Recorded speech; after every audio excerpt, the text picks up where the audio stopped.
not just listen to your teacher, you will not just listen to the textbooks, you will see yourself, what we call experiential learning.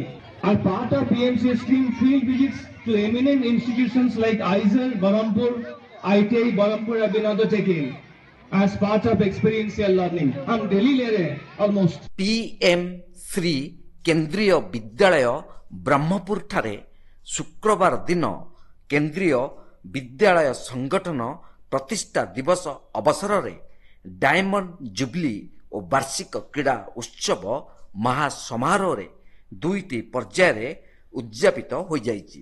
प्रथम पर्यायर KBS प्रतिष्ठा दिवस पालित होइथिबा बेले विद्यालय प्राचार्य शिवाप्रिय दास को स्वागत संभाषण सह पौरोहित्य व्यवसायी सभा संपादक भी संतोष कुमार मुख्य अतिथि भावे जोग देइथिले।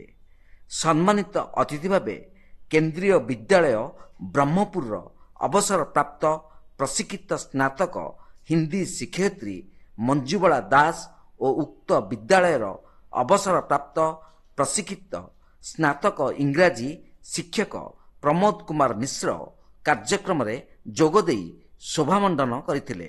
तत्परे द्वितीय पर्यायर विद्यालयर वार्षिक क्रीड़ा उत्सव पालन करा जायतिला।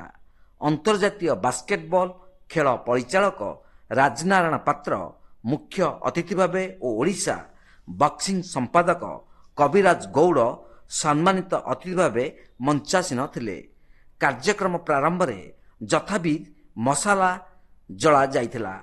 तत्परे सांस्कृतिक कार्यक्रम सह विद्यालय प्रतियोगी को नहीं मार्च फास्ट करा जाई volleyball kabaddi kho kho sack race shot put basketball long jump lemon race relay race 100 metre 200 metre दौड़ आदि केतक एथलेटिक्स खेलर आयोजन करा जायतिला। कार्यक्रम शेष रे मंचासीन अतिथि द्वारा कृति प्रतियोगी को पुरस्कृत करा जाई मिठाई बंटन करा जायतिला।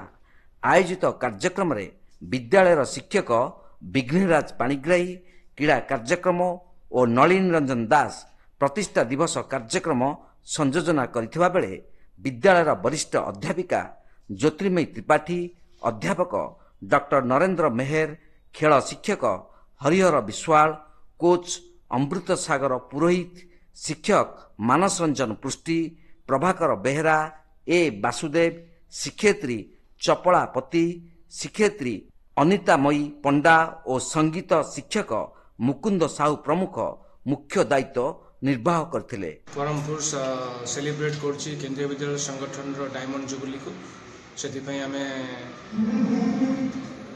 सेक्रेटरी चैम्बर्स ऑफ कॉमर्स को इनवाइट करथिलु चीफ गेस्ट हिसाब रे। दुई जण पूर्वतन शिक्षकों को मध्य आमे निमंत्रण करथिलु। जण होचंदी मंजुबाला दास और जण होचंदी आरसी मिश्र सर।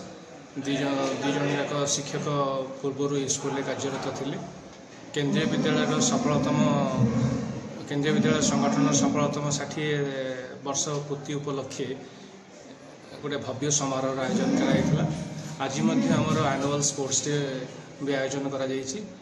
बहुत धन्यवाद जे आपण माने विद्यालय को आसी विद्यालय प्रोग्राम गुड़ाक आपंकर रिपोर्ट प्रदान कर छात्र छात्री मान उपदेश कौन देवी सर?